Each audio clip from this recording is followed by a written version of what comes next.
on YouTube and on TikTok. This is live, of course. If you're new here, my name is Tiger, and you could say I'm a speaker on the truth of reality, on spirituality, on non-duality, on the answer to the deepest question: what is self? How can you possibly even think to attempt to understand reality if you don't yet know who you are, what you are? You're probably identifying yourself with many different thoughts, many different ideas of who you are. Are you merely an idea, or are you something more? This is what I want to try and help you see. Any questions on spirituality, on awakening, is totally valid. There's no bad or stupid questions on this path, because you actually have to exhaust the questions that you have to be left with what is quite simply ever present and real. It's what you are right now. It's what you always have been. It's the only thing that you can be. It's you, not what you are identifying as or with. It's what you just are. You don't have to be something to be you. You just are. You have to be an identity. You have to keep up with the ideas of your identity. You have to defend your identity. You don't have to defend you, the fact that you exist. You are an aspect of existence. Ergo, you are existence. You're not outside of it. You are here right now, made out of it. You are a carved out version, so to speak, of existence. You are infinite. You are pure. But you've forgotten this, most probably. So, let's go. What's the first question? So, I don't know if you're still here, but somebody asked earlier, do you think angel numbers can be warnings? Well, I've said many times, don't put too much attachment onto numbers in and of themselves. You create the story that angel numbers can be warnings. It's more important to know what you really are. I don't know if you are still here, that's why I'm giving you a quick answer. Somebody said, truly, what is actually mind in spirituality? Well, people have different opinions, but mind is an aspect of consciousness. Mind is a form of consciousness to allow us to experience duality. That's what mind is. Says Rebecca, says, hey, you have some questions? Cool. How long have you been live for? Like 10 minutes, but I've only just started talking.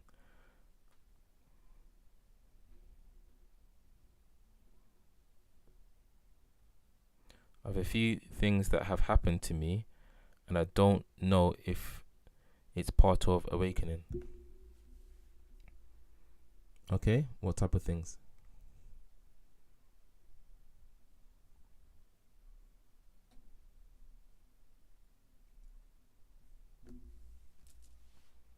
Again, anybody else, if you're new here, if you have any questions about your spiritual journey, about spirituality, I believe I can help you. That's why I'm here. And again, I'm live on YouTube also.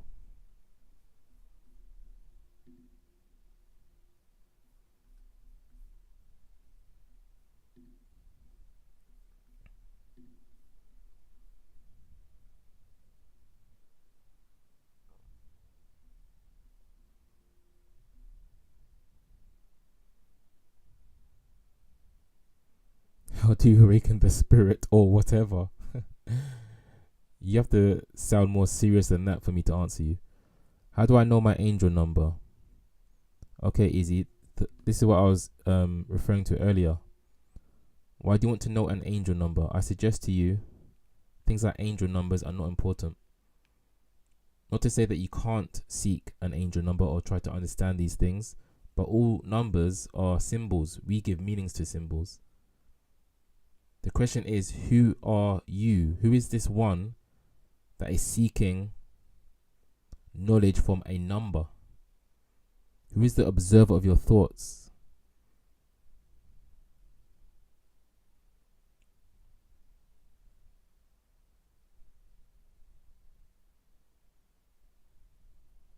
When it comes to angel numbers, we are still living in this mental construct of duality, of relativity. This number means this, therefore this is going to happen to me. This number means that, therefore this is going to happen to me. When we do this, we stay bounded, shackled to our mental perceptions of these forms that we call symbols, that we call numbers. You want to free yourself from these forms, from these numbers, from these appearances.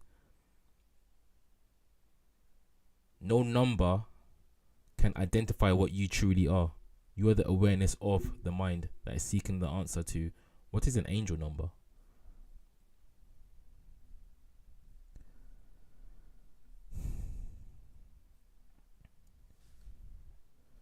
Who are those in the universe? I don't understand that question. Indigo Spirit says, I saw spirits as a child. I see one the other day. Is this a good or bad thing? What do you mean by a spirit? Before I answer you. Rebecca says, seeing double number, clear audio, and always seeing UFOs and asks for a sign, and the next morning 3 meteor rocks in the garden which were not there the morning before because I ground every day. Okay, so Rebecca, that sounds like you are experiencing yourself as one with the universe. I know that sounds massive, but in some ways it's not as big as what I just said. It is big and it's not big because it's just you. So when synchronicities happen, these are like signs that show us from our deeper self or higher self, depending on how you want to word it, that yes, literally we create our reality with our intention, with our thoughts, with our energies. So these are signs to remind you on your awakening journey that you are one with everything.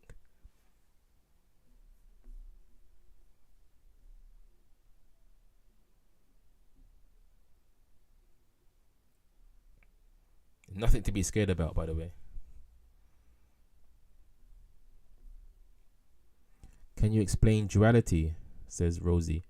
Duality is the everyday experience that you have, which is that there are many different things in reality. For example, you and me and your phone.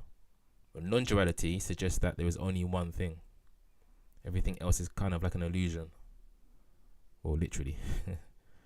How do I come into contact with my spiritual gifts?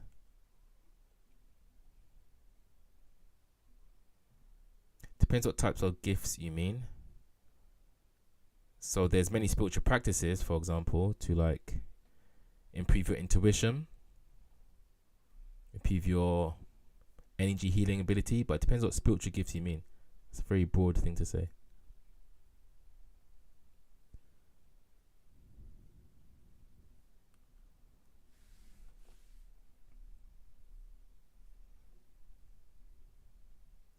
Verily, consciousness, psyche, ego, and etc. are actually part of human being material faculties.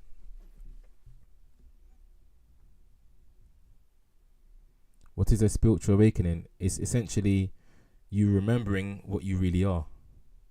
That's too easy. Synchronicity are the GPS. I started to feel light, says Rebecca, and amazing. Then it was nothing like. Then it was like nothing like a switch had gone off, and I didn't. So I'm just trying to read.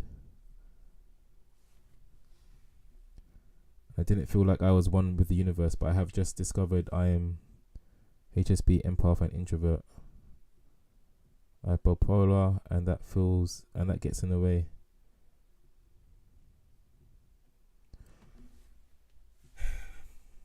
Okay, Rebecca. So what's happening is you're being overwhelmed right now. Clearly, your mind. This often happens on the spiritual journey. Sometimes when you're getting really close to awakening, like to really melting into yourself as this pure consciousness observer, the ego mind starts to put on its boxing gloves, I like to say, and fights even harder to try to be the boss of you. You know, ideas such as being bipolar, and what else did you say? I was trying, it's hard to, on empath, an introvert, like all of these things, they're not you. They're not you. They're part of your character. I'm just keeping it real. That's what I always do here. They're not you, as I said earlier in my introduction. It's not you, it's not me, it's not a person. Those are things that you are aware of. This is the big distinction we have to make. You are aware of the mind. You are aware of conditions of the body, of the mind, of emotions. You are aware of them. Therefore, you are the distinctness in the experience, or from the experience.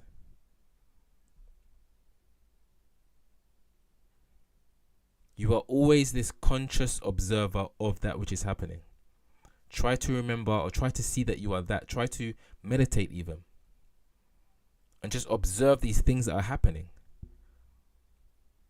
The fact that you can be still, you can choose to be still and meditate upon these things, tells you that you have some sort of control. That you can just observe these appearances in your experience and not let them overwhelm you.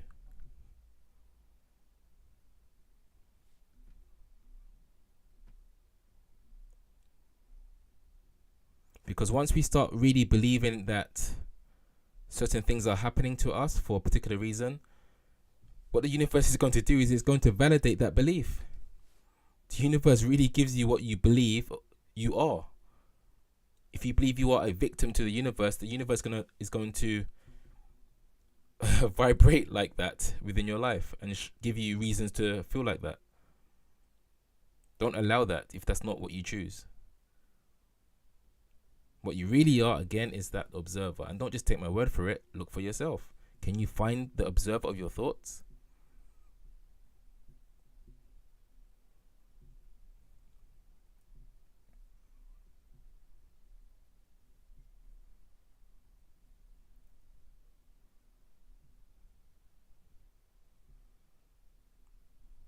Just trying to keep up with these messages. Do you believe that some may not have consciousness but are non-player characters? You mean like NPCs?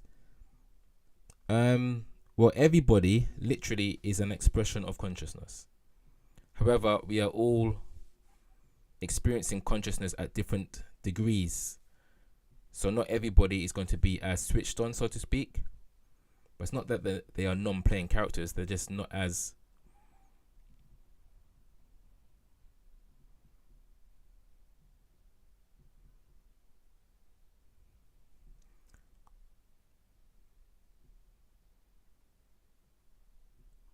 aware of who they really are.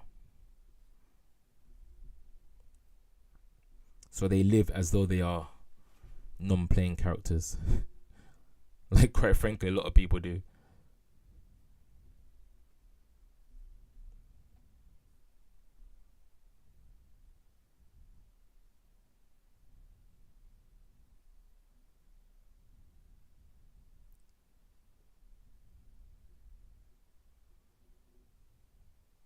Yeah, they are on different degrees of consciousness.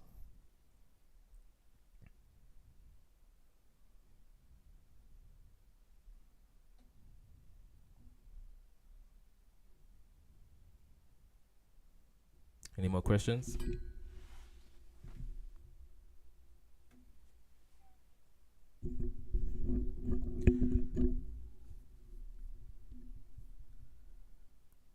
I just went to YouTube. Hello, Skyworks.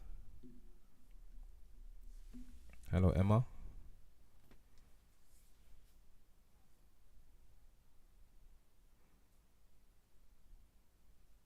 Evening. As usual, I'll be here for like a good up to 2 hours probably. Do you have to believe in God or for a spiritual awakening? No, you don't have to believe in God.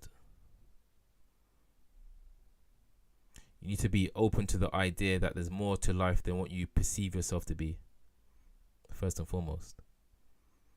Do you experience synchronicities? Yes, all the time.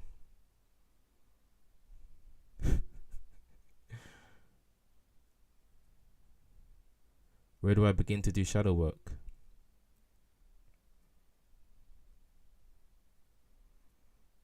What do you think the goal of consciousness is? Consciousness doesn't have a goal.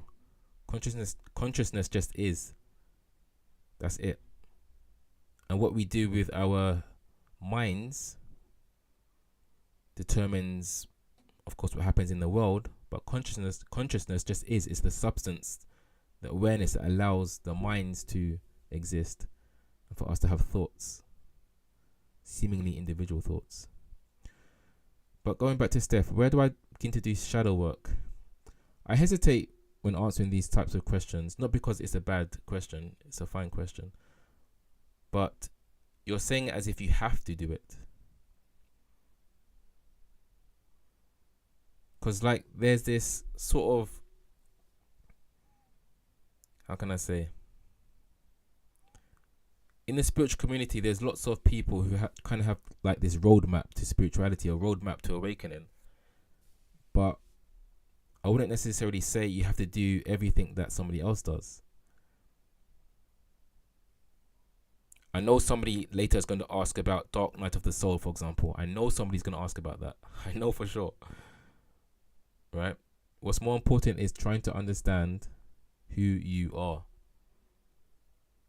Maybe you don't need to do shadow work. Because what is the shadow appearing to anyway? What is the light appearing to anyway? What is the experience of your body appearing to anyway? Understand what you are primarily first, I suggest.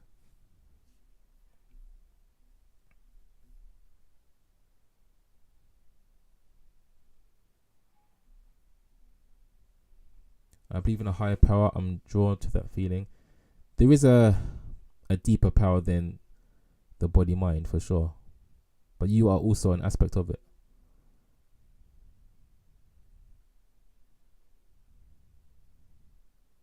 Do you believe in the Atlanteans? Oh, that's a good question. Never had that before. Yes, in a sense that all realities exist right now. So in a different frequency of reality, yeah, Atlantis, all of that. I say that through experience because I have experienced a different lifetime, which is crazy. In a flash as well. Do you think consciousness wants to experience all possibilities? It's not a want, it just does do that because it's infinite. It's the only thing it can do is explore all possibilities. I had a major awakening and they medicated me and called it psychosis. I've heard that happen to people before. That's unfortunate.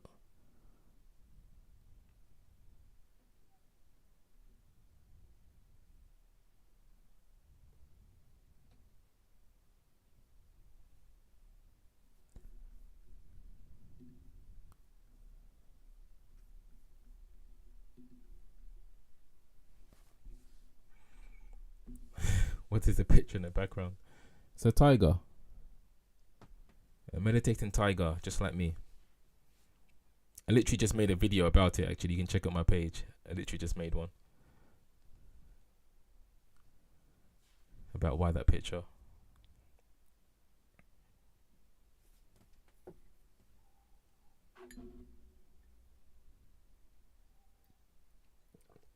Hey Tiger, got you live and direct this time. Thanks for the live. Peace to the chat. Hello. Is that Kalika?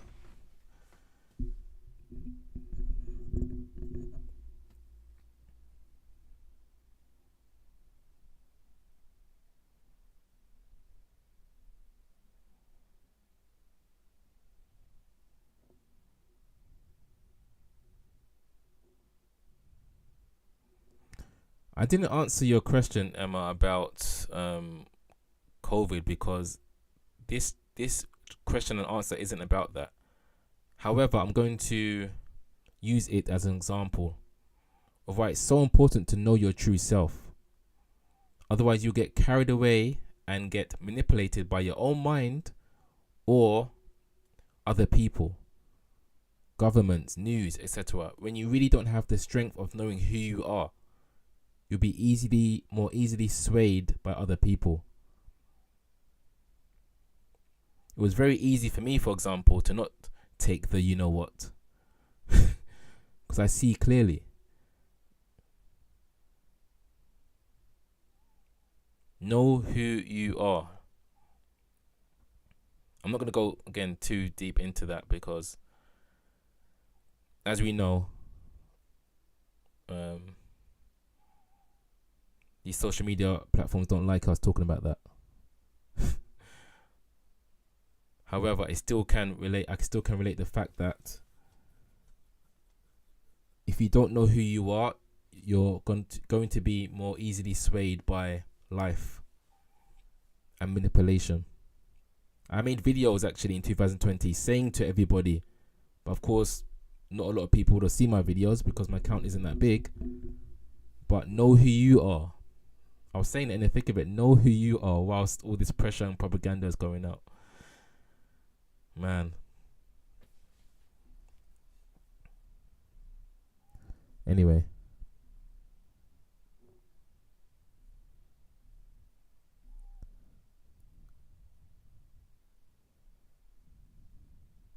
Are we in multiple dimensions, timelines concurrently as we are multi-dimensional beings? Not you personally. You personally is not in multiple dimensions. You as consciousness can perceive multiple dimensions. Meaning there's only one you. This you right now, of the body that you have, there's only one. But different dimensions, yes, can be experienced via your source as pure consciousness.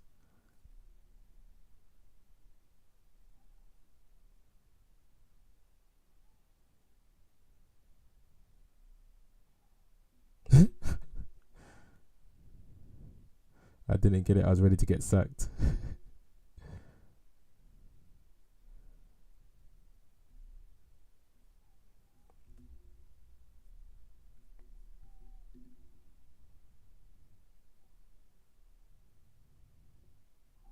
Christian on YouTube.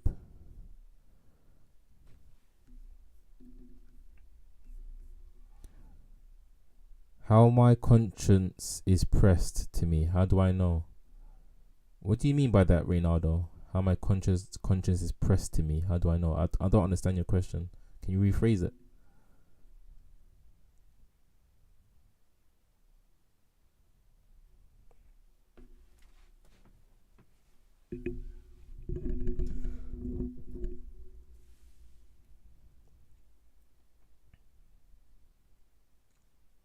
Do we have different soul signatures? Well, I have to assume what you mean by that. We are all individual expressions of that one source.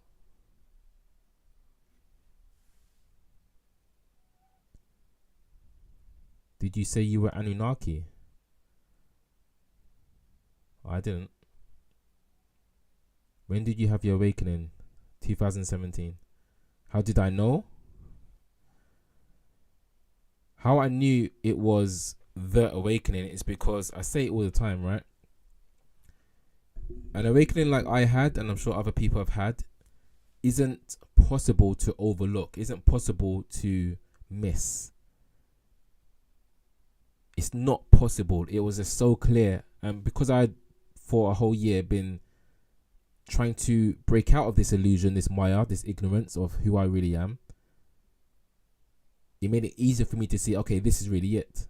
And from research that I've done, you know, I literally merged with everything. For example, that's not an experience you can have and be like, it's probably just a trick.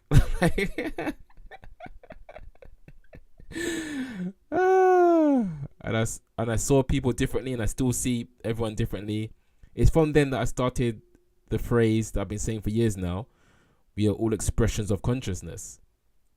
I can see clearly that individuality is just an illusion. Like, we're just good actors as this one consciousness playing all these parts. Among other things.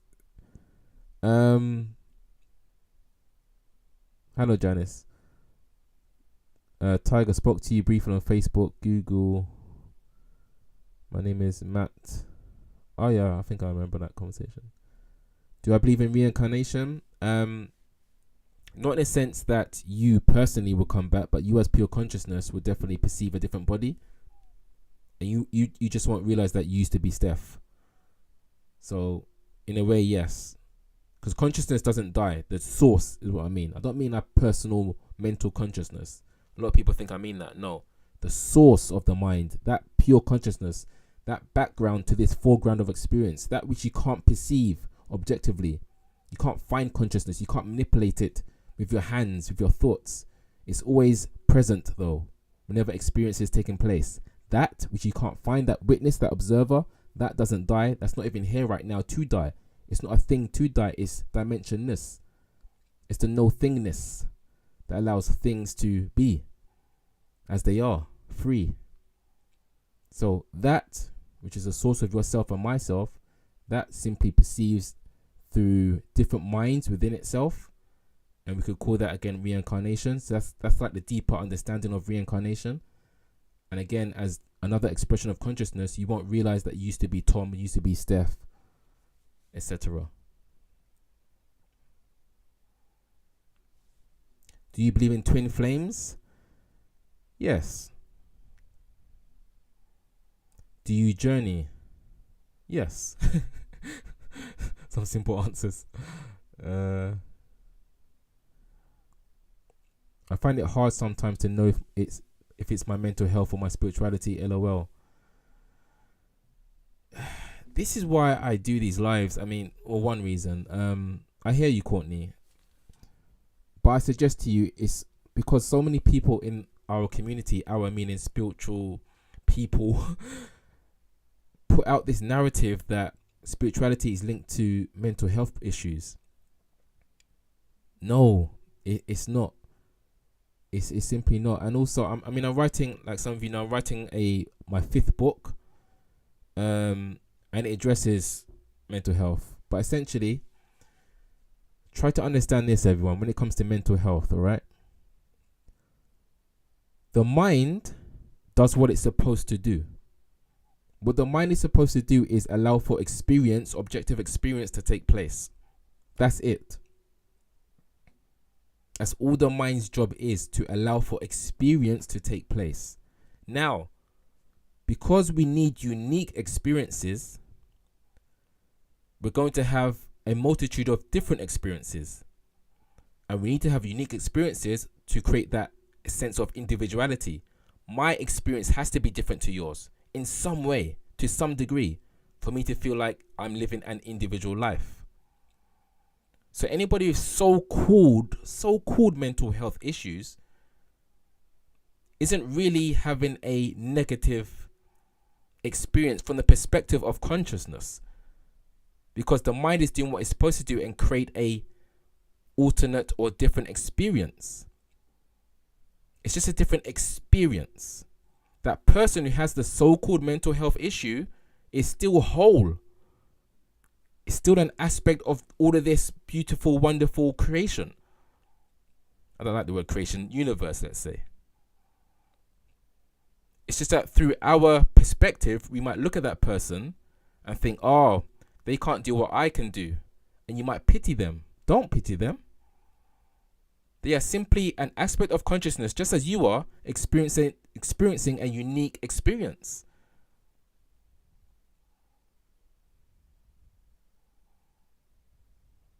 So it isn't as negative as we portray it.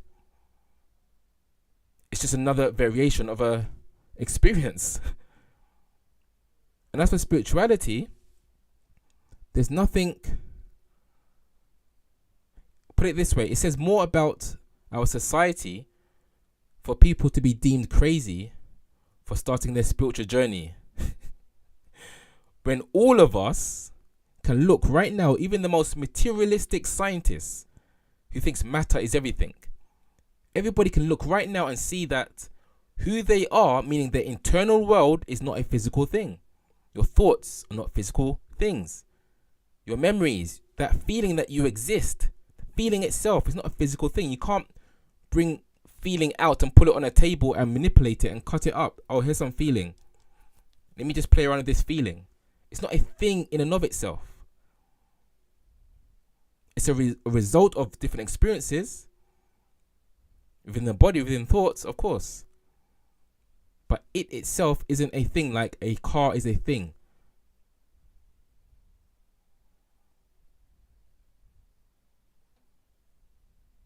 So if our fundamental experience is that of something that is non-physical, this consciousness, then why do we assert that anything is actually physical in the first place? When nothing exists without that non-physical consciousness. So you're not crazy, you're not mental, so to speak, if you're on your spiritual journey. It just says more about society. You're fine.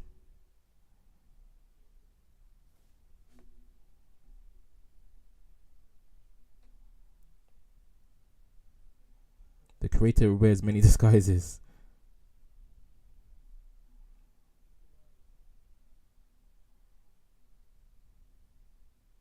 Hi from Scotland.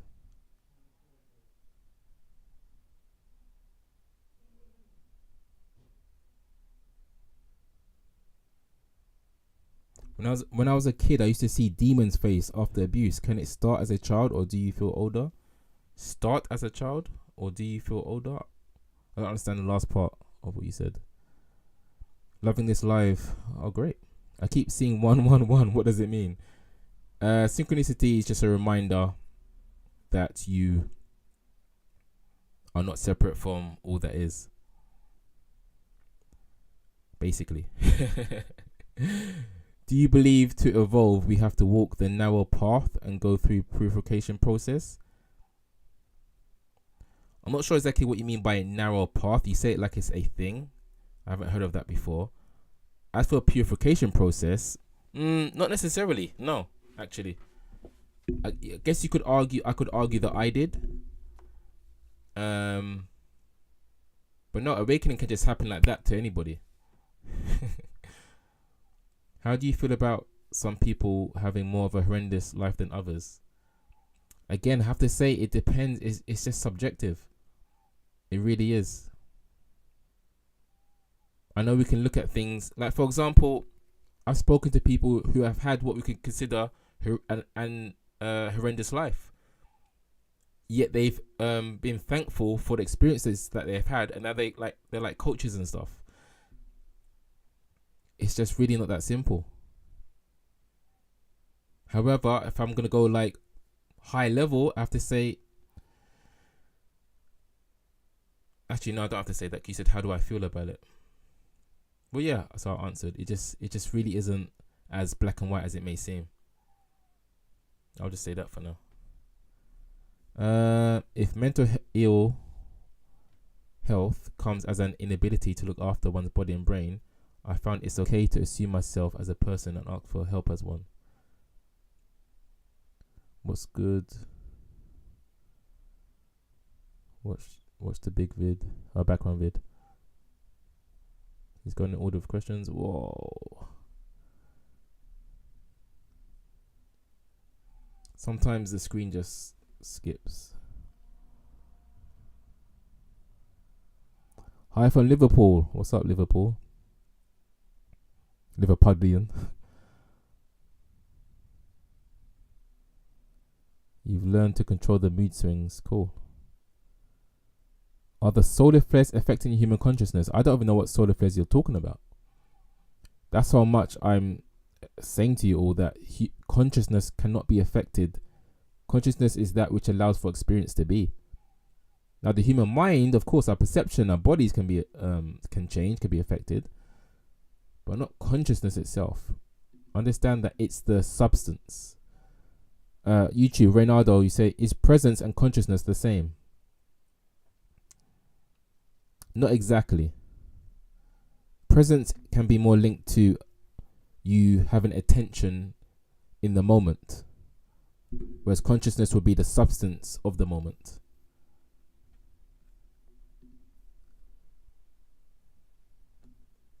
So you can exist, for example, but not be present in the moment. But consciousness is always present, allowing for moments to be.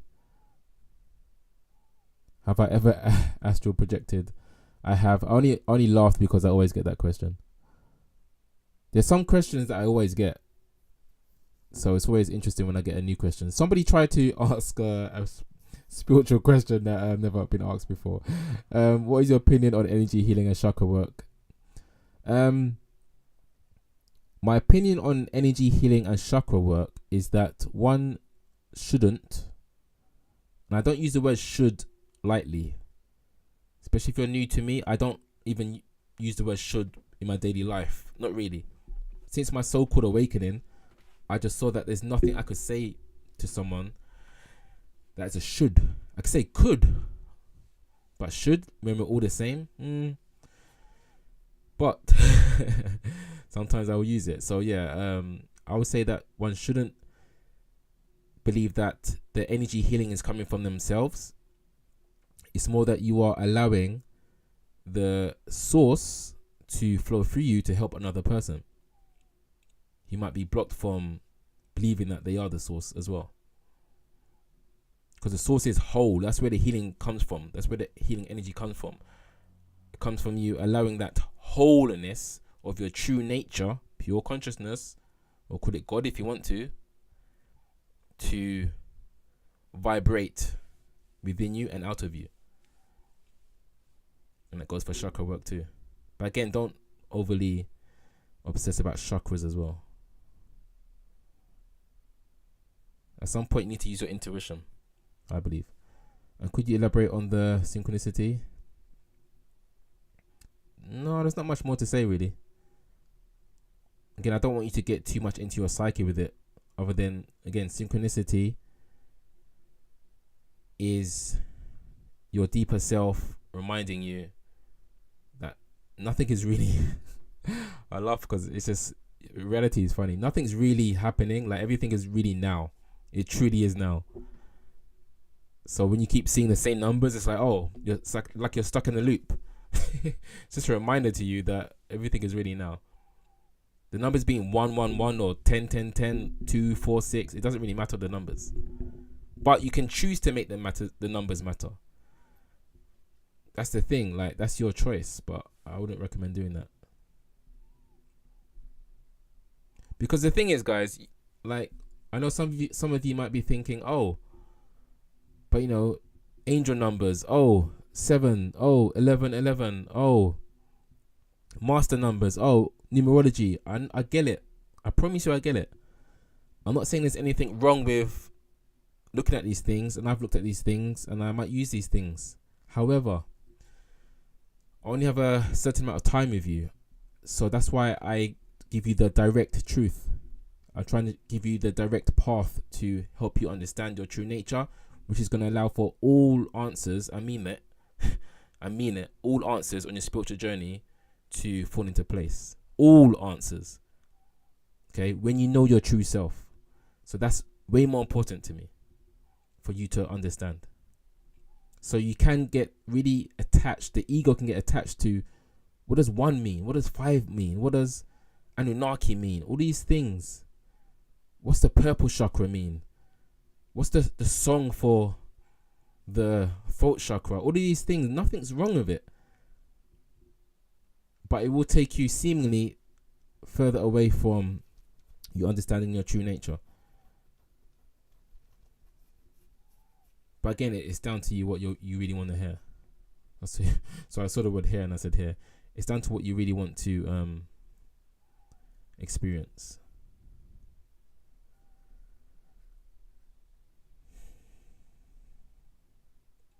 Tiger, did you spend time in India and did you go to Arunachala or the mountain? No, I haven't been to India, but I would like to. Who's paying? I'm joking.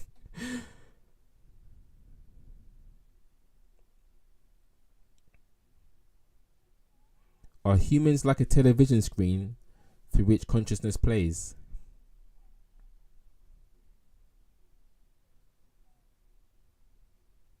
No, consciousness is like the television screen, and humans are the pixels upon the screen of consciousness. That's more what it's like. Did you get a download of patterns and codes? Or do you mean with my awakening? I guess you could say that. Do we astral project in our dreams? Well, dreams are just another experience within consciousness. So you don't actually go anywhere, not really. Because it's the same consciousness that is perceiving this moment that perceives the dream moment. Because most of us think, oh, consciousness stops when we are dreaming, like it's a different consciousness. No, it's the same consciousness. Yes, your dream character is different to your waking state character, but the consciousness that's aware of the waking state character is also aware of the dream character. So it's all playing in front of this same you, the real you.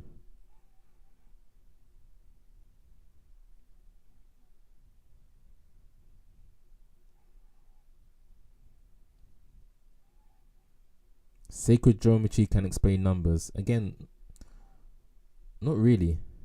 I mean,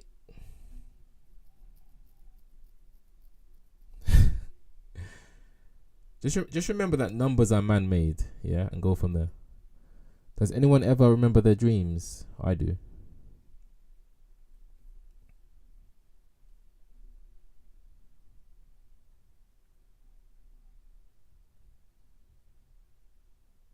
The ego is a program. It's your subconscious. It's on repeat.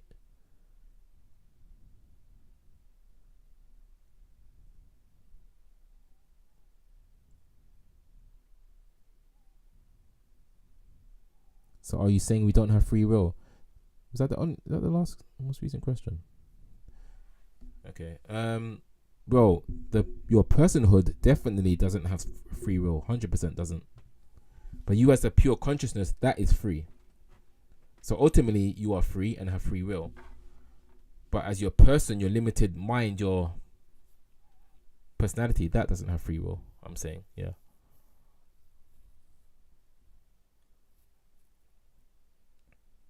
Can you share any past life experiences you've had?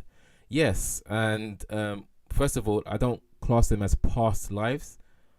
I class them as alternate realities, because there is no such thing as the past or future. There is just now, ever changing now. So one that was very vivid is that for some reason I was in the American Civil War, and I was a soldier, and I was a white guy, which is obviously very interesting for obvious reasons. So yeah, the fact that I was this white guy in the Civil War,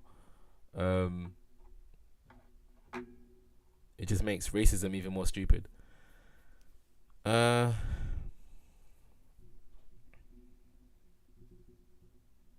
we become co-creators once we overcome polarity ego? Well, it's the thing. We are co-creators right now. It's just that we don't realize it. So you are co-creating this moment right now, but we just don't realize it. And we're not supposed to realize it with our minds. That's not for the mind to worry about. That's for our deeper self to know. The mind just worries about what to do with inexperience.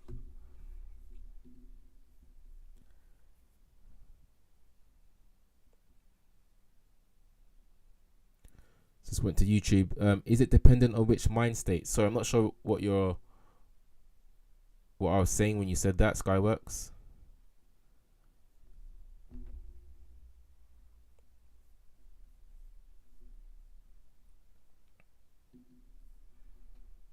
I'm switching between TikTok and YouTube.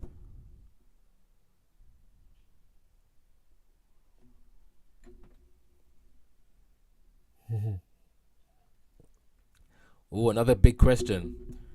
You're killing it with the questions, the game.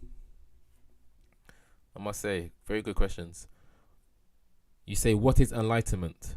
Of course, first of all, let me just say it means different things to different people. But to me, it's just this remembering of what you truly are, your true nature. It sounds simple and it sounds small, but it's actually massive.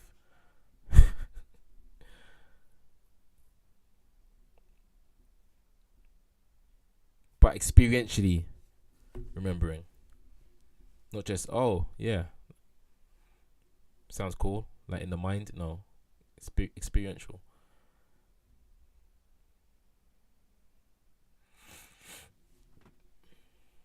On retreat, I had an alternative reality as a priestess with an elongated head. I believe you.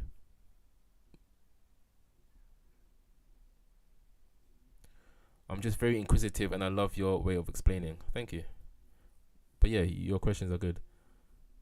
Not to say anybody else isn't. But I see you're very direct. Spreading love and positivity. Thank you, Kerry. My scents are off when fear creeps in because I keep feeling doom over us. Yeah, you're really in your mind, Rebecca. You're really in your mind. And I mean that literally. You're perceiving yourself as being in your mind, but you are not. You are the observer of fear. You are the observer of thoughts. You are even the observer of your body. You are even the observer of vibrations. You are even the observer of the so-called chakra system. Nothing can harm what you really are, Rebecca. You are pure. You are consciousness. That isn't a thing. Just like pixels on a TV screen cannot affect the screen. They are the screen. However, the pixels come and go. Your emotions come and go. But you don't. You are the permanent reality of the coming and goings of these emotions. You are that stillness. Know that you are that. And it'd be less. It would be easier for you to not allow fear to seemingly overwhelm you.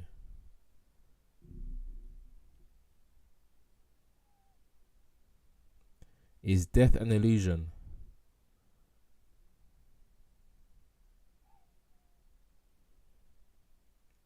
Well, it's a change.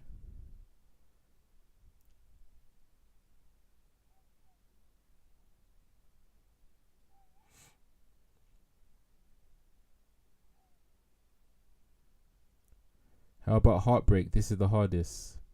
Is that a question? Or a statement? Can't tell. Finding this life so helpful tonight. Needed this. That's why I do it. And I don't know why, guys, but I've been drawn for like the last 3-4 weeks to do more lives. Any of you who follow me know that I have rarely been doing lives. But I've just felt this real pull to just really talk to you all and help you as much as I can. I enjoy it as well, but yeah.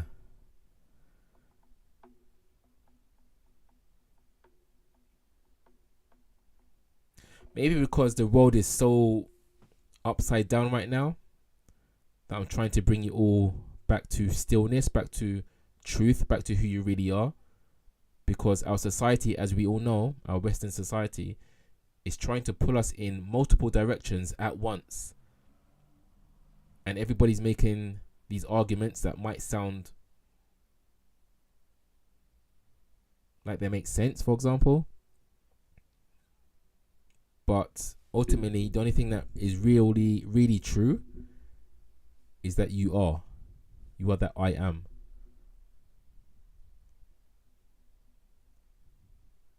I can say more, but let me quickly go to YouTube. Oh, it's got. Thank you. Okay.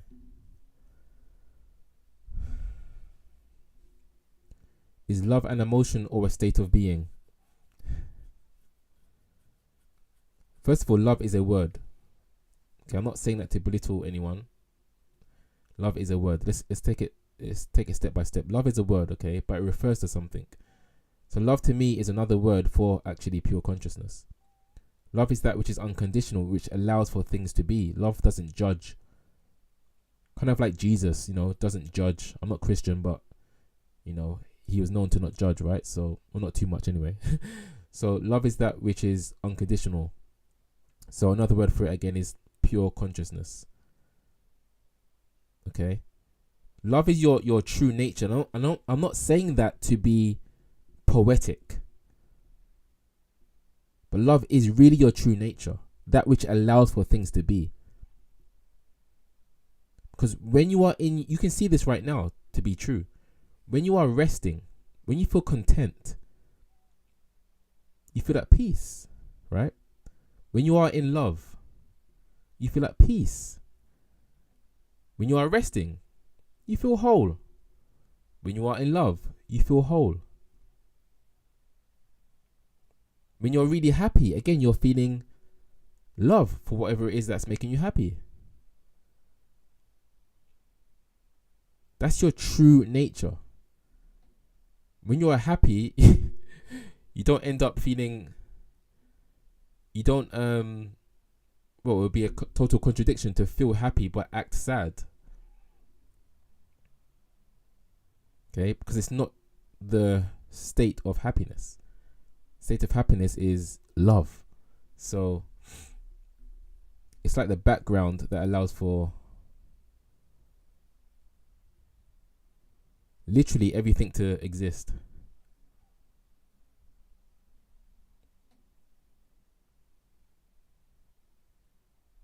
Yes, I do have coaching actually. Yeah. New to spiritual awakening and consciousness. Why am I disregarded as a human by my family and everyone? Every dream, love I give is stamped on. Disregarded as a human. What do you mean by that? Are you being serious or? Love is source. Yeah, that's another word for it. Happiness is a battle and I realize I don't deserve it. Happiness isn't something that we should even seek. What you want to find is that which doesn't require happiness for you to feel content, and that is your true nature. Happiness is a byproduct of a certain vibration, which is close to love and contentment. However, it comes and it goes. It's still an emotion.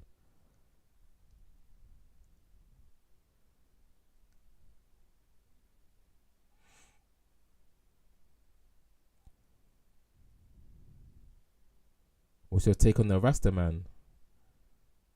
Well, if you mean Rastafarians, a lot of them have good knowledge. I often feel that I am meant to love and not be loved. Well, the thing is, Virtually Smith, you are being loved. The fact that you exist is you being loved. The universe has these massive non-physical arms that it's holding you with to exist. You can only be loved.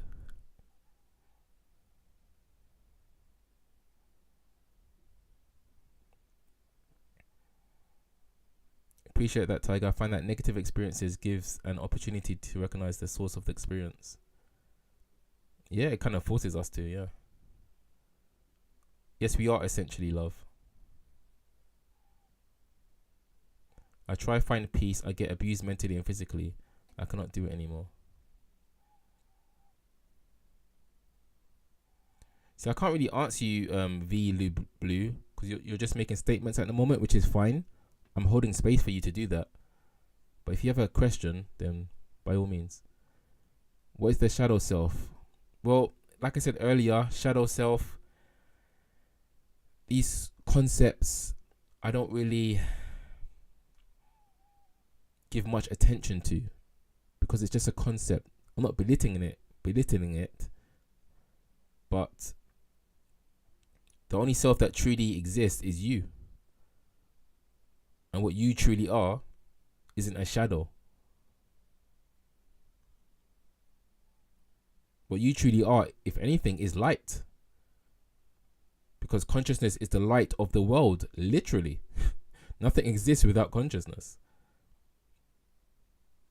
But of course, within the egoic world, there is such thing as up and down, left and right, good and bad. And then, yeah, there could be a shadow, like a negative side of the person, of course. It's a dualistic world. But don't look for something that can take you away from, or seemingly take you away from, knowing who you truly are. Hello, Kip. You are loved, you just need to acknowledge it. Yeah. Satsang can dredge up memories one day and empty a head the next. But it's hard when you don't feel loved or needed. No, Tess, you are loved. Again, the fact that you exist is love.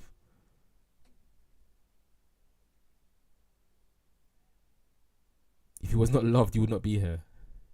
And even if it wasn't here, you would just merge back into pure consciousness, which again is love. Isn't the human existence to feel loved by a counterpart?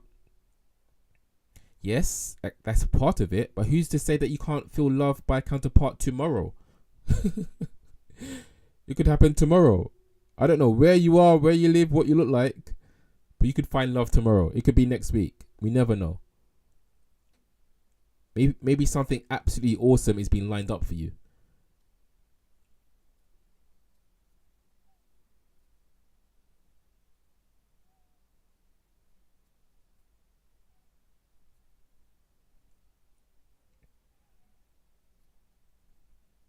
We are constantly attracting possible partners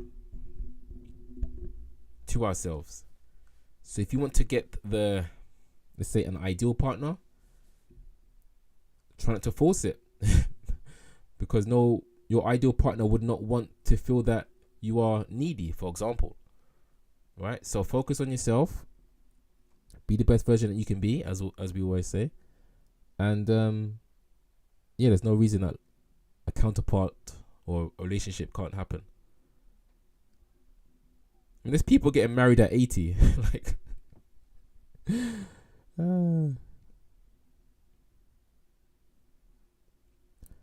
how can we understand the uncomfortable emotions? It's like the Fibonacci sequence. Again, the fact that we can recognize uncomfortable emotions is because our truest nature is very comfortable. It's that love again. That's why that which feels counter to it, different to it, that which feels off, feels uncomfortable, such as feelings of anger or hate or confusion. Because our true nature isn't that. That's why it stands out so much as being uncomfortable. Whereas loving feelings, happiness, it just feels nice, just feels right. Because it's more closely linked to our wholeness, our whole state. As again, I'm going to say it a million times, pure consciousness.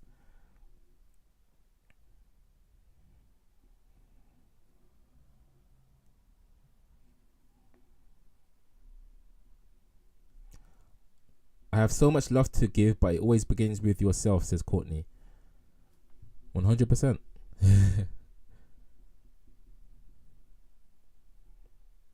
Love to the chat. Yes.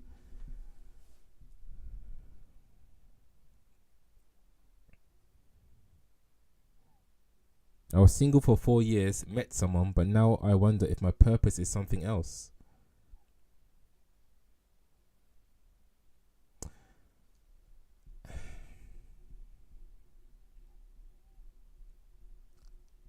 I don't think having a partner should be seen as a purpose. Of course, if you want a child, then yes, you need a partner. But I don't think it should necessarily be seen as a purpose, and more of a part of your journey. Allow it to be exciting. Wow, I have a partner in this infinite existence. I found someone who wants to explore it with me. Like, what? I mean, unfortunately, I don't have that right now. But if you do, love that, appreciate that. Within this infinite existence, you have somebody that wants to explore it with you. Like, come on, that should be enough to light your fire. Do you think heaven is on earth, and is it about the vibrational frequency we are on? I'm loving your questions. You are so close. Because yes, one of the things I saw when I had my awakening is that this is heaven. We are there right now. It's just your perception. It's how you are seeing the here and now. We are actually there now, but we're treating it like hell.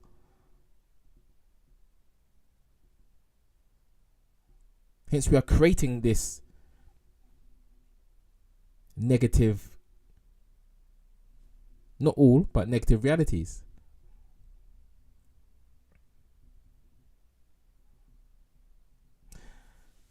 There's so much I would like to say, but again, I don't want to make this live too long, and I want to answer everyone's questions, but I need to do a talk.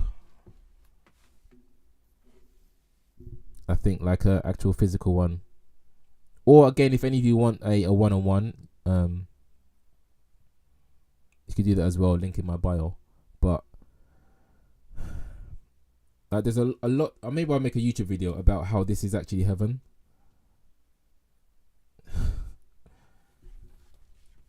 I mean, where else would heaven be? There's only here and now. Where else would hell be? There's only here and now.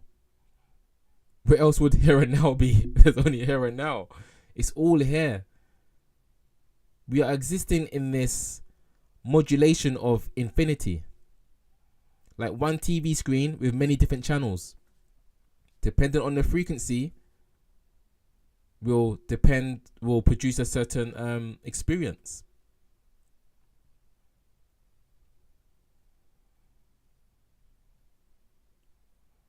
I often use toddlers as an example. Toddlers, most of them, are just running around happy as Larry in the same world as adults who are depressed. It's how we are seeing reality. It's our perception. And you might think, oh yeah, but when you're an adult, you have to pay bills. I always hear that. But again, are you paying bills? Or is it just a happening? There's a different way to look at it. Not, oh, I have to pay bills. It's just a happening. Don't attach to it so much as being you having to do something that you don't like. That is draining you somehow. Because what isn't being drained is the awareness of the moment. You are that awareness of the paying of the bills, just as you are the awareness of the fun times. That awareness doesn't change, doesn't improve or decline depending on the experience. It's always what it is, always intact. But when you take yourself to be the personhood and attach to that reality too much, then you get the, oh, I have to do this, oh, I have to do that. Is it you? Is that I referring to you? Or is it referring to the character, the appearance of you? The ego mind. Of course, that's what it's referring to. Because it can't be referring to your true nature, because your true nature is always whole. It's distinct from the experience, as I keep saying. That isn't paying bills. That's just aware of the experience of paying bills.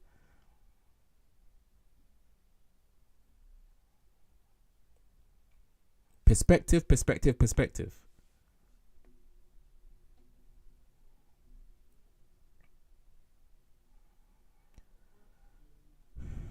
Do I believe in God? Not in an Abrahamic way. Create our heaven and hell. Yep, this is very calming, insightful, nice. I mean, not loved by family. Do you know about Gaia and Thea? Yes. Or what do you mean by that? I believe this. We make our own reality. Yep. I don't watch TV at all now. Yeah, that's a common thing on this journey. I think we all just stopped watching TV. I can't tell you the last time I watched TV. Do you think we are in our element when we are in solitude? We can be in our element no matter where we are. Again, it's about perspective. It's about what you take yourself to be. So you could be standing in a crowded carnival, but be aware that the whole experience of all of these different people is actually consciousness expressing itself as a multiplicity and a diversity of things and people. So it's one thing happening really, not many things. Just consciousness is playing these characters. And you are that one awareness aware of all of the happenings. Versus believing that you are a separate individual in that carnival and there's lots of different people around you and lots of different energies and stuff like that. That will make you feel less in solitude, of course, because you feel like you have to fight through that dualistic experience. But if you could take a step back with your perspective and see that you are the observer of everything, then everything becomes one. 1,000 people can turn into one perspective. 1,000,000 people can turn into one perspective. 1,000,000,000 people, I'm not exaggerating, can melt into one perspective. And that perspective is the 1,000,000,000 people that you are seeing. Let's say you could see 1,000,000,000 people with your naked eyes, are all being experienced with this one consciousness, this one awareness. You see, everything reduces back to the observer. Everything. And the observer, again, it's whole. We can't find it. But it is us.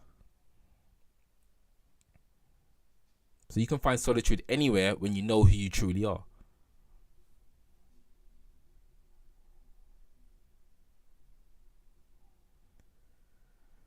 I feel I'm returning to my authentic self.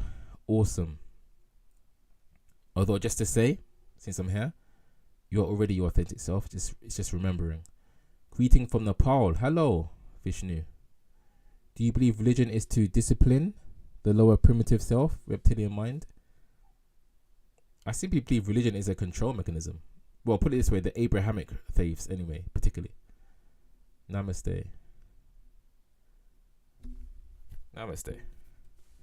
Nature, elements, sun, moon, flow of water have all the answers. We are all one. We are all one. Yes. Let me say that 2 more times. We are all one. We are all one. As Rebecca said. Are we fruitarians? We can be. I think it's very clear that fruit is super beneficial for us. Did your head feel lighter during your awakening? I wouldn't say that specifically, no. I just booked a session. Oh, nice. I will see you on the other side. It's no exaggeration at all. Thank you. So are we quintessentially Adam and Eve?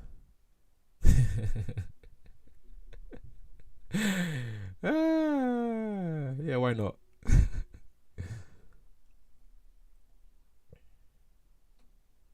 The Bible, Genesis 1:6 and 1:26. I'm a spiritualist, just to say.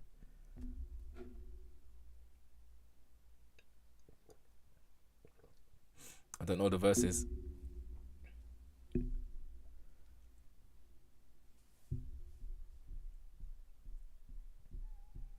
Again, guys, I'm here. I'm raring to go. I've been talking for about an hour already, but I still have lots of energy to answer your questions.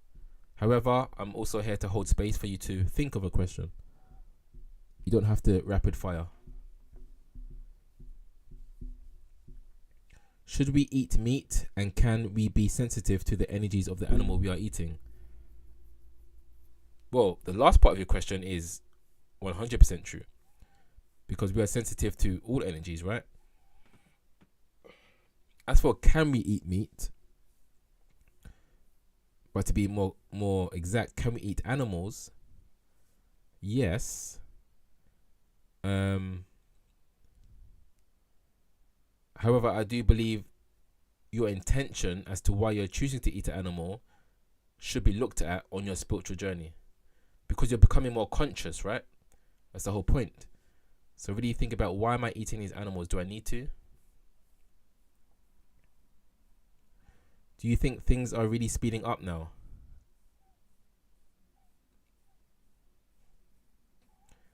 What things? So I can answer you properly. Janice.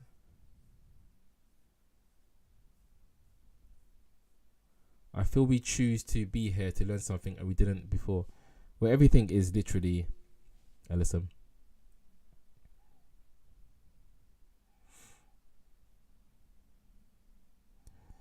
Can you explain to me what it means to be present? To be present is to be aware like period, but it's to be aware of the here and now. To be present is to melt your ego, dissolve your ego, your mind, allowing for the truest version of yourself to come through. That's what happens when we are really present, which is why we become more still usually.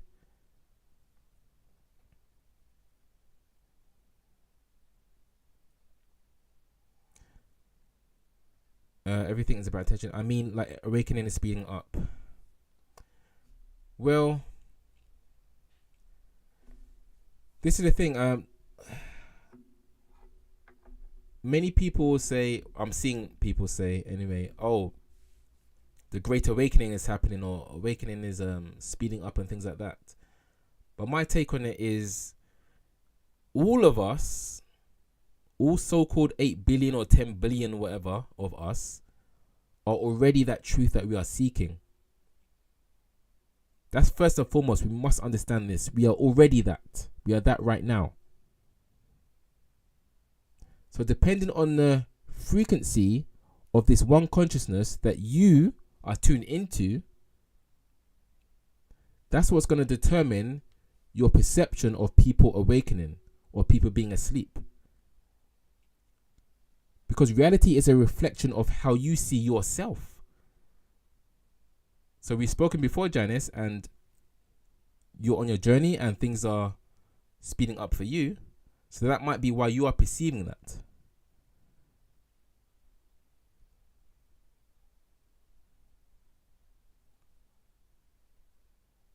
What I'm trying to get at here is that the so-called world or universe, it might sound funny to some of you that I said so-called world. Yes, the so-called world is you. You really do see things as you are, according to your vibration. So it's not a yes or no answer. For example, with myself, I see everybody as expressions of consciousness. I see everybody as whole. I already answered somebody about mental health, for example. I see the person with so-called mental health as whole, not needing to awaken. So it really is perspective. I hope you hear me. How's my day been? Literally have to think now. I don't know. What did I do? I was being fine. I was writing my book. What does that feel like to be present of the here and now? I think I answered you.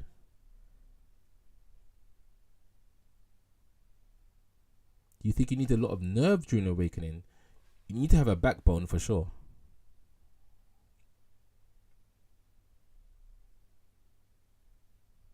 Trying to be in the moment on purpose is impossible. Yeah, you can't force what you already are. Do you think being materialistic keeps you stuck in the future or past?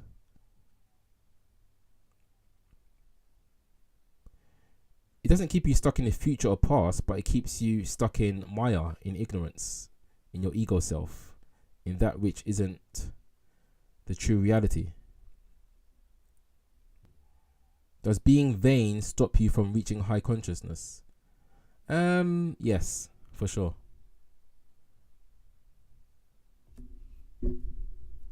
I feel that Jesus walks alongside us these days. How does fear impact consciousness? Well, fear can just, because fear is so strong, it can seemingly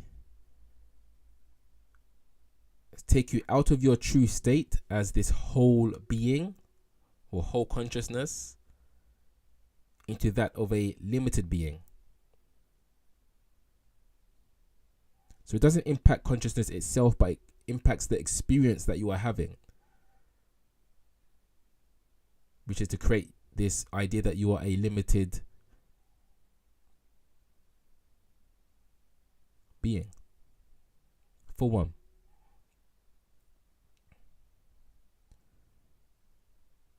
Do you know much about 3-day fasting? I have to say no, not really, but I do believe in fasting.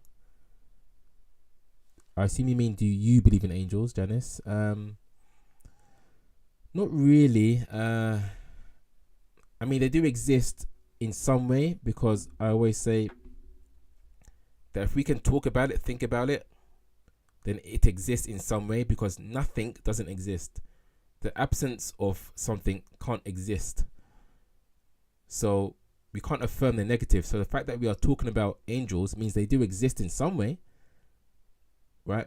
However, I want to say in the physical sense, and ultimately they would have to exist as expressions of the same source that we are.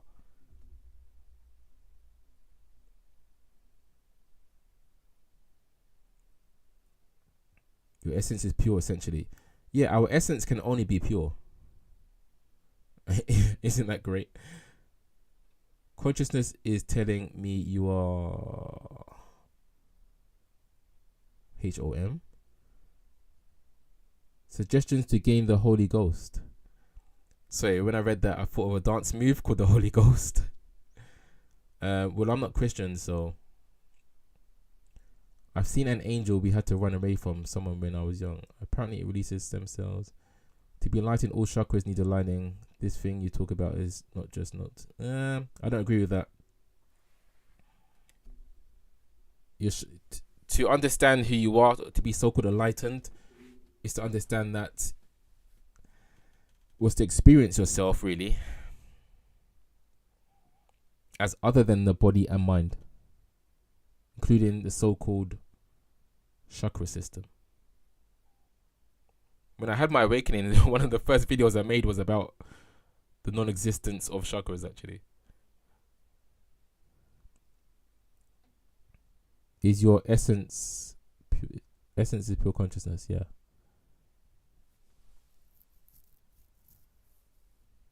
Do you love animals? Yeah, animals are awesome.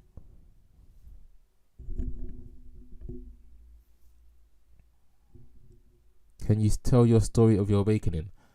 I can, but again, just because other people might have questions, I won't go on for too long. But essentially,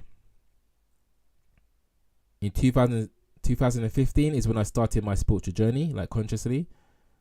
I did everything from learning about ancient Egypt and energy healing and becoming a shaman. Even looked into the American black consciousness sphere, what they were saying about things, Kabbalah, mysticism. I looked into everything. But 2016, I felt that something was missing, which was, okay, but who am I? What's the answer to this question? Who am I? So I found non-duality, and I started questioning the nature of myself. I tried to debunk this idea that I don't choose my thoughts, because I thought, yeah, of course I choose my thoughts. Everybody knows that, right? You choose your thoughts. I couldn't verify that I choose my thoughts.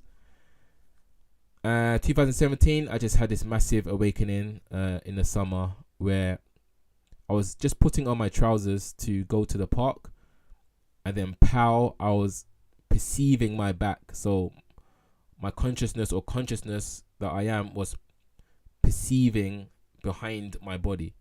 So I'm looking at my back very clearly. That was weird. So then I saw my whole life flash before my eyes.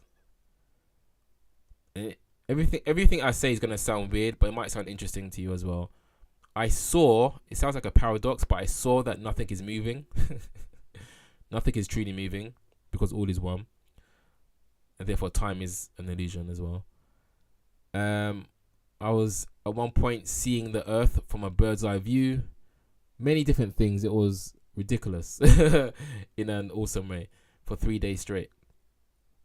And then it kind of integrated. So yeah, that's a short version. what technique to notice this, or to notice or enlightenment? There's no one technique. What I did is what I just said to One Love, is I did what some people call, or not some people, what is known as Jnana Yoga, which is the intellectual side of trying to understand the I am.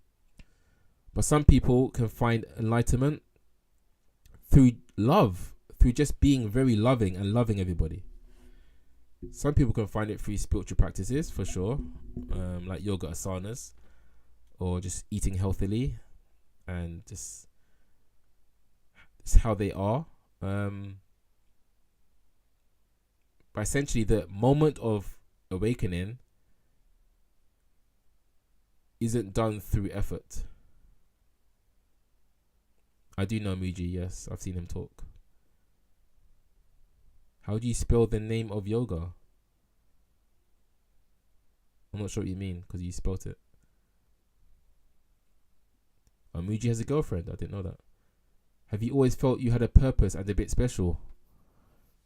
Says Janice. To be honest, yes, I have actually. Oh, how do I spell the yoga I did? Let me write it.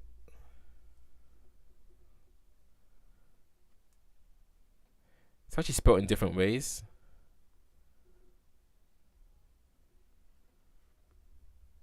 Let me double check the spelling before I post it.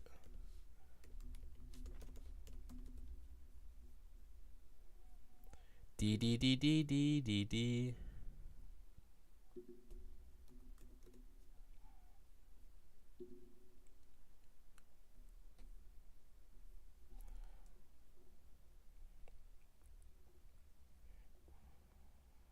But just to say, even though I was doing this yoga, it wasn't really like a conscious thing, like, oh, I'm gonna do Jnana Yoga. It just happened to be that what I was doing is classed as Jnana Yoga. But yeah, so I was coming for it more from the intellectual side. That seemed to work for the expression of consciousness that I am. What is your diet? Do you believe cooked food is dead food and raw vegan is alive food?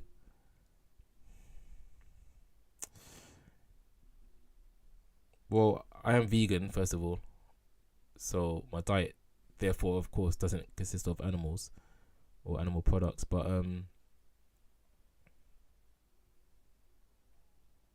it's hard to say, really, because on one level, of course, the more you cook food, the less it's going to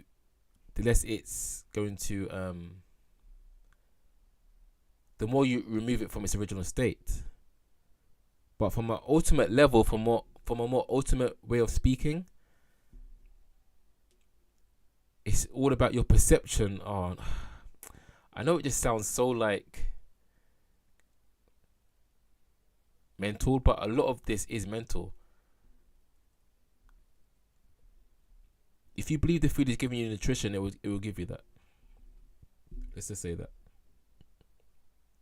But if we're going to go into science and things like that, then that's just a different level of reality. You know, a more basic level. So are we talking about from the level of Maya, which is ignorance, or the level of the higher self? When talking about food. That's why it's hard for me to really answer that.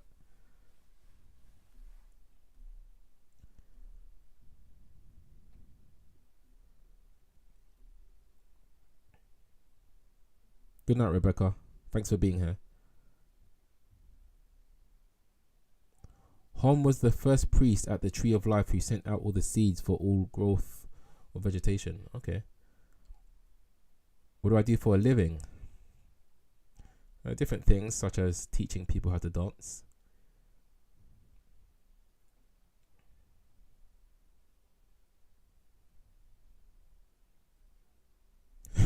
Last chance saloon, Guyana.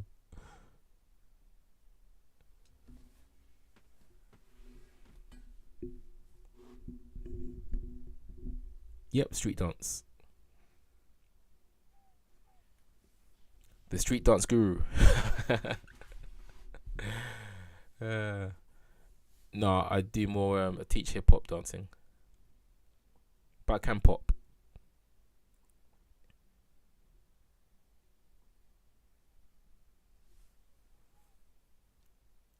Ayahuasca? Question mark. What's your question about ayahuasca? I can't read your mind.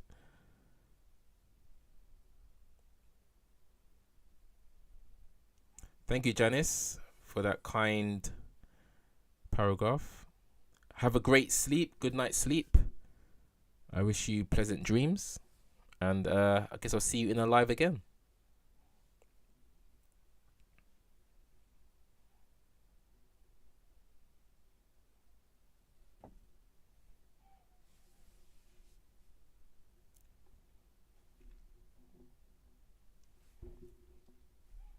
Check YouTube.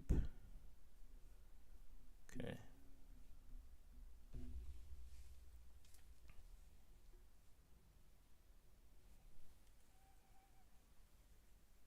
Again, in case anybody doesn't know, I have many free videos on TikTok, on YouTube. And if you want a one-on-one session with me, we can do that. And the link is in my description on TikTok. Did you experience the dragons on your awakening journey? Interesting that you say that, Jackie. I actually forgot that. Well, no, I didn't forget. I'm lying. I didn't forget. I haven't thought about, let's say, for a while that, yeah, dragons were definitely a part of my journey. Hence my name.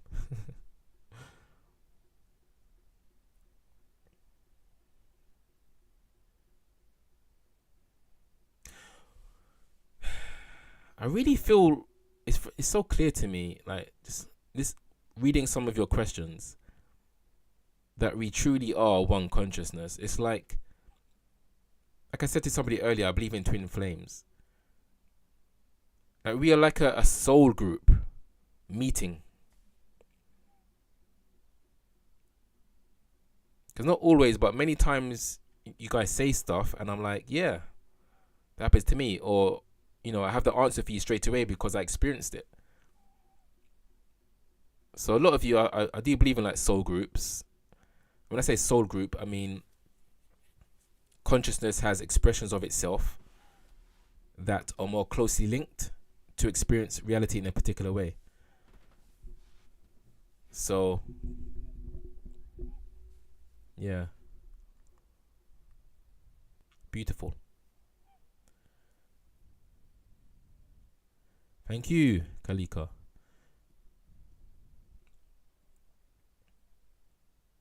Do you believe ayahuasca trips are all in the mind, or does it truly raise your consciousness? No, ayahuasca is definitely of the mind. Speaking from experience. However, it does give you an experience of an expanded mind, let's say. It's like you're teaching your mind how to experience more of consciousness.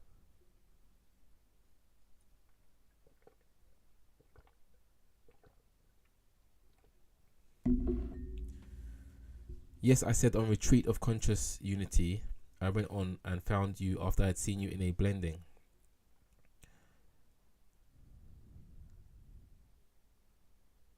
TikTok just started updating, so I left by accident. Does it open pathways? You mean ayahuasca? You know what?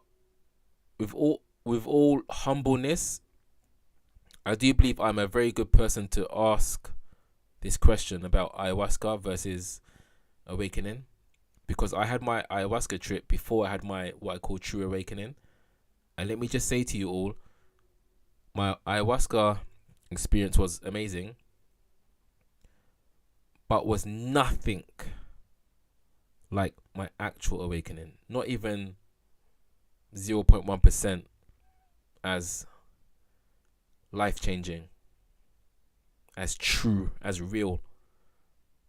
I was very aware that the ayahuasca experience was of mind. Again, it was still mind. It was still dualistic. It was still cool to perceive what I perceived, the experiences, but it wasn't the dissolution of the ego. There was still ego present. But in awakening, as I said earlier, you come to experience yourself as everything. There's nothing higher than you being everything.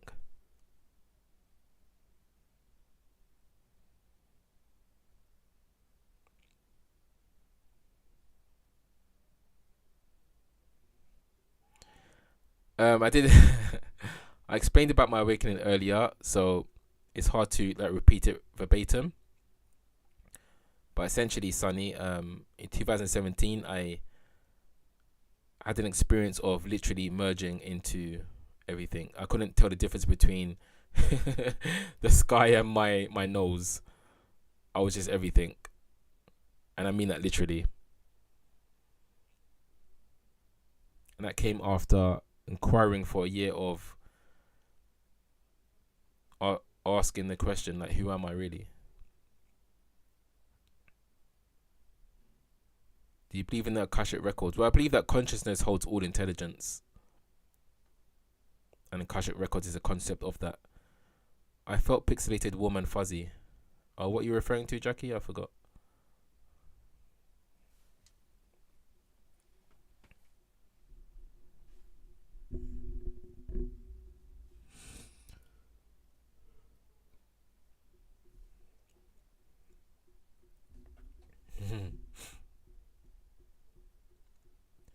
Opinions on mental disorders. Well, again, I answered that earlier. Make sure you guys get my book when it comes out. I go in on everything, including mental health. But essentially, somebody with so-called mental health is still a whole, complete being. They're just having a different experience to you. They shouldn't be pitied. They're still a whole and complete being. And the mind is creating an experience that is unique and different to you. With this infinite consciousness, there has to be unique experiences. And some of them are going to be seen as less than ideal to others. But ultimately, we are all expressions of that same whole, undivided consciousness. Do you think when we awaken, we die before we die? Sort of quoting Rumi.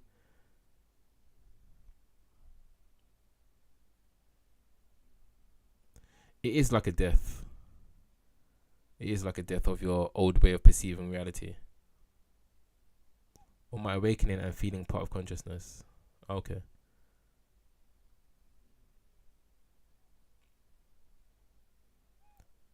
Oh, well, I have books on Amazon, but I'm writing a new book. And I don't have a name for it yet. But it's going to be, honestly, well, definitely my best book. But I do believe it's going to be life-changing for a lot of people. I mean, who knows? But I believe that. I'm trying to answer everything in this book. Everything that really matters. The purpose of non-dual sadhana is to dissolve boundaries. The experience of many mental health issues will also dissolve boundaries. Exactly. I mean, who's to say the person who has so-called mental health, I will keep saying so-called mental health issues, isn't happier than somebody who doesn't?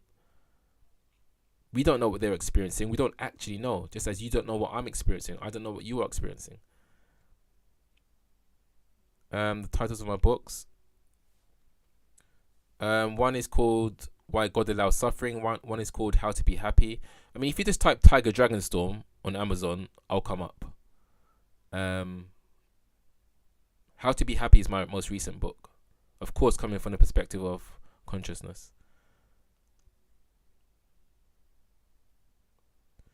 You know, I'm here to remind you all of how whole you are. That's what this is about. Who you really are is whole. Again, our society is trying to pull us apart in all these different ways. And that's fine, actually. It's not a bad thing. It's okay, because guess what? They can't pull you apart. You as that pure, undivided, non-physical consciousness. It's not possible. That's what you are. You are watching the screen, the experience, the movie of personhood. But that's not who you really are. That's an aspect of you. Not who you really are, what you really are. Know this to be free. And you can know it at any point. And even if you don't know it consciously, so to speak, I'm telling you that whether you believe it or not, you are whole, you are complete. The source, the nature of yourself.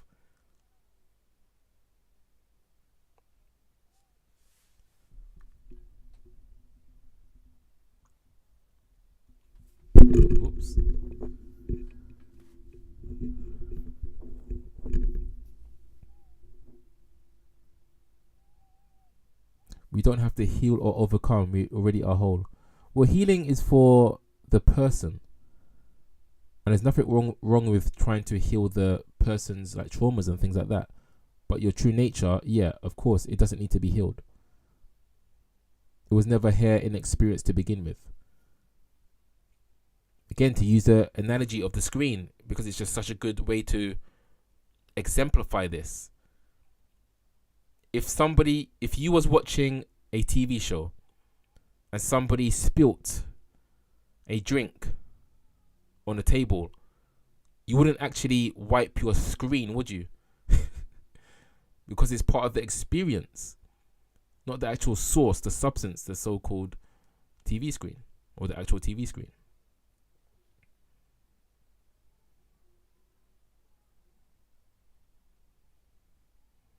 Thank you, Tess Laurel, for the roses. Thank you very much. Thank you, Jackie, for being here. I think it's your first time here. You're sleepy. Again, have a wonderful night of dreams. I hope you experience yourself flying and having lots of fun. I don't use the expression mental health much. I see the struggles I've had as spiritual emergency. Stan Groff is a good source on this matter.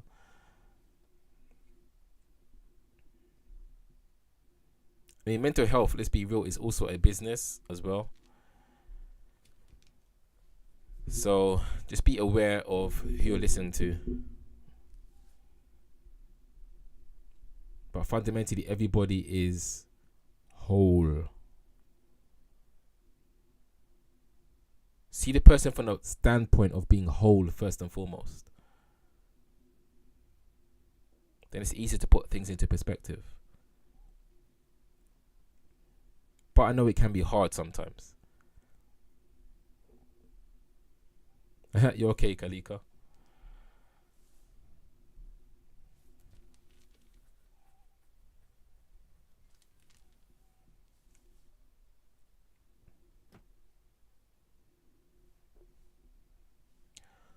I guess I'll go, by the way, in like 10 minutes.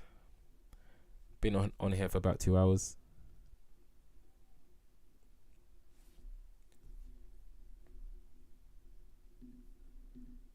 Where have I gone? Do you think mental health issue is a spiritual disease? No. As I said earlier, I don't link mental health issues to spirituality at all. I think it's erroneous to do that.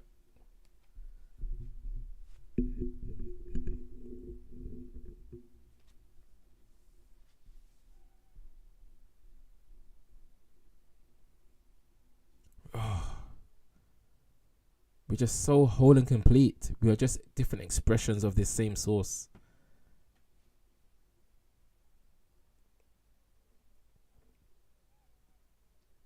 You say physical expression, but what's physical? The person who has so-called mental health, just like you, is actually experiencing themselves as non-physical, first and foremost, as the mind.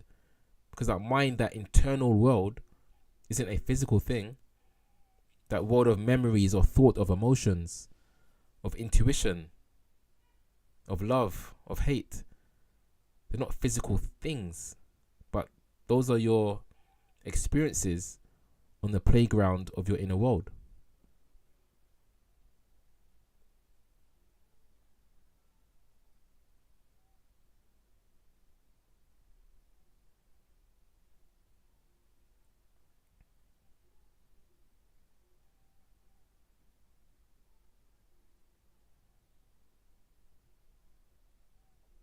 I think a lot more people with so-called mental health issues would feel far more at ease and far more loved and far more whole if we didn't treat mental health issues as being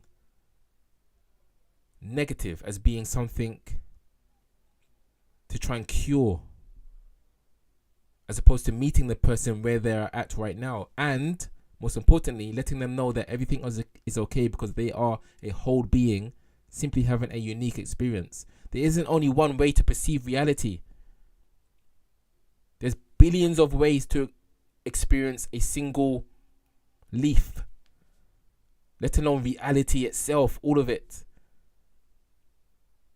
Who's to say that one person has the most direct or clearest perception of reality?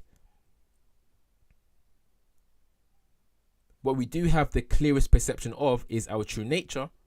We all have that, and that's a direct access as well. We have direct access to that. When it comes to the world of mind, you know, for some reason this is coming to me. There was a time when people with the high jump, they used to just jump over it. You might know this story, but one day one person with their perception of reality decided to jump backwards over it, and he changed that sport forever. But somebody could have said, oh, you have mental health issues for thinking that you're going to jump backwards over this high jump pole. And now everybody's doing it. Right? So we perceive reality differently. Uniquely is a better word, I would say, for what I'm trying to express. And that's okay. A lot of good can come from that.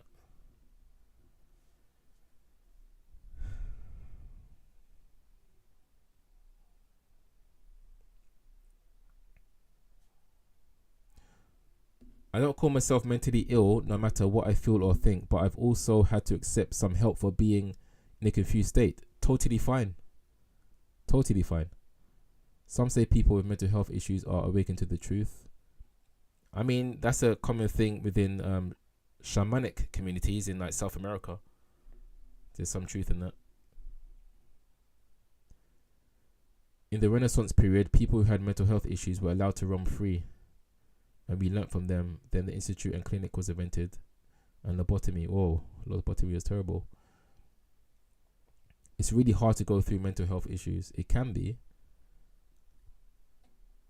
But again, this is where perspective can really help. There's only one ultimate truth, but there's many relative truths. An ultimate truth, for example, is one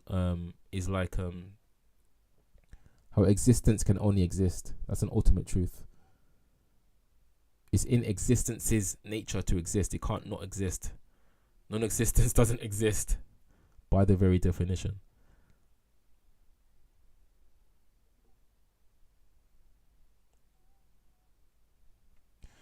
Samaritans really help to get things off your chest. Of course.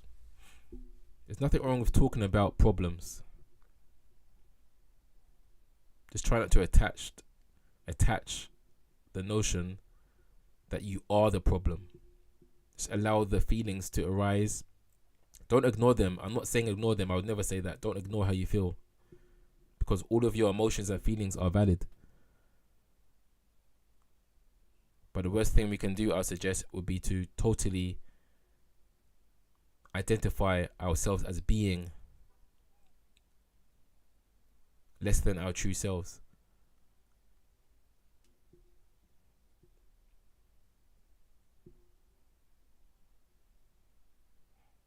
Not to say it's easy in the moment.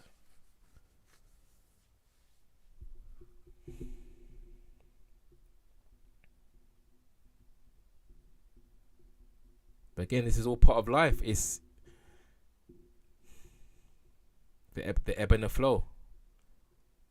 But this is why you have to have a good, I suggest, vantage point of where you truly sit. Your primary location.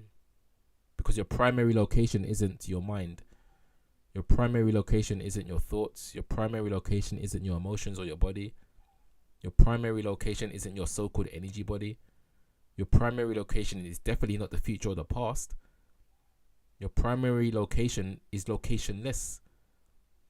It's that awareness of the moment. And that awareness doesn't have any boundaries. It doesn't exist in a place. It's not a thing, a material. That's why it cannot be discovered in the so-called waking state world or dream state world.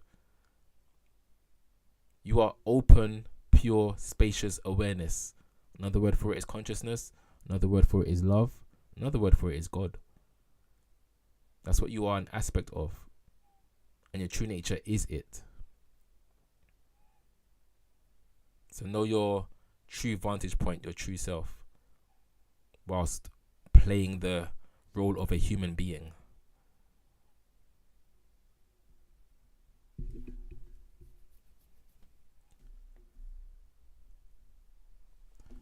Ramana couldn't look after himself for months upon realization. He then didn't speak for a long while.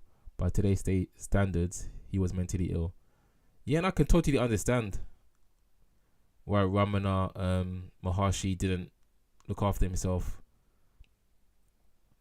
Actually, that actually leads to a good opportunity to make this point as well. So for those of you who don't know, Ramana Maharshi is a famous, let's say, enlightened teacher, let's just say, from India. And yeah, after his awakening, he didn't move. He did move, but he didn't look after his body, and he got diseases because of that. Long story short. Anyway, my point is, I totally understand why. Because when I had my awakening, right, I just saw so very clearly the fallacy of everything being solid or being real, as in physicality, or my body being me. I just saw so clearly how this body mind isn't me. It's a thing, just this thing that I observe.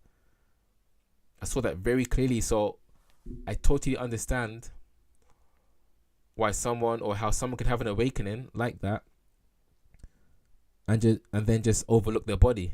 Fortunately for me, well, not even fortunately, we're all different expressions, but for me, I integrated into my body on the 4th day. But even till this day, I can see like the illusion of it all.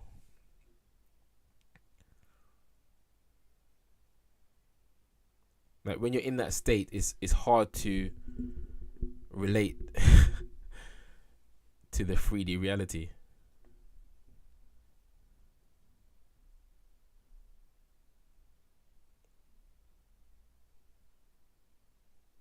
Should we integrate negative feelings and change our perception about the negative connotations?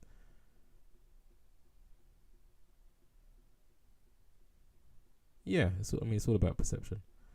Power of now would have been deemed. Okay, let's read that. Are our loved ones who have passed still around us? Yeah, they didn't go anywhere. They just merged back into the source. They are everywhere. Because there is nowhere else to go but here. Nowhere else to be but here. They're just different forms, in different forms now. Such as pure energy. Try not to be present in the moment. I bet you can't do it. Guess to be got a British flag. The notion I'm not present in the moment is the expression of presence in that moment.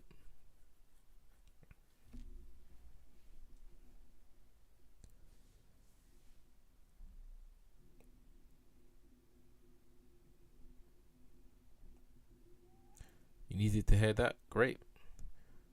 Do you agree with Dolores Cannon theories? Do you mean like backdrop people?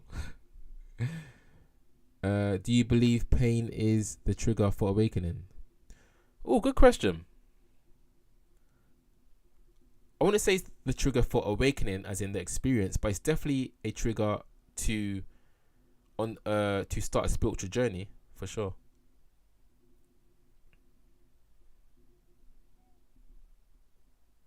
It can be a trigger to start a spiritual journey.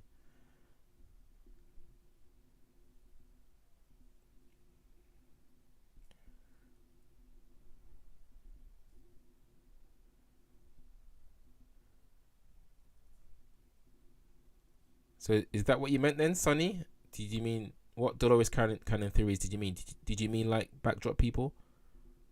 That's the only one I know.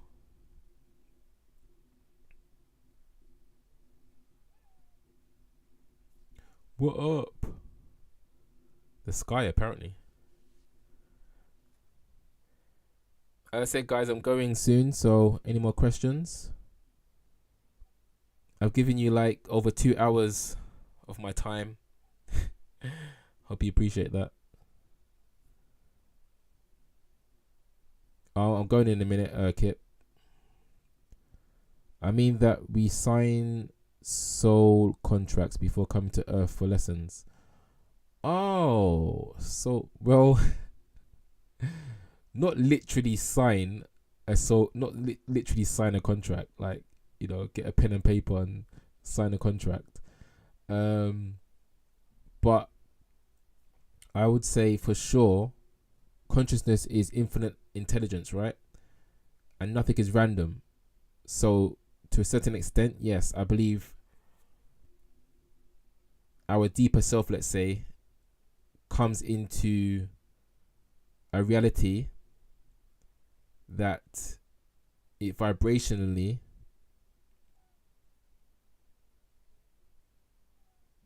you could say chose to enter.